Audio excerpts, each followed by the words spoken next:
Sound the alarm. More than 50 people rushed to Albuquerque's wastewater treatment facility overnight after hazardous sewage water from these tanks began overflowing.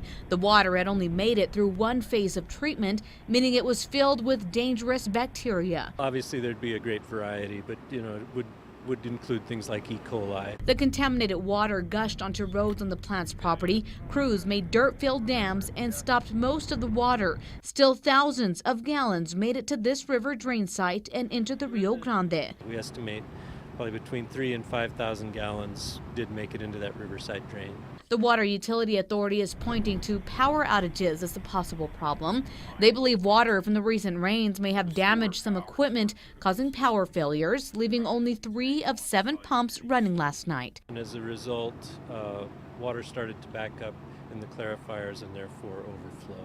Ironically, officials say the recent rains will help minimize the dangers the sewage water could cause. There's so much water in the river right now that we would anticipate that there would be a pretty large dilution effect.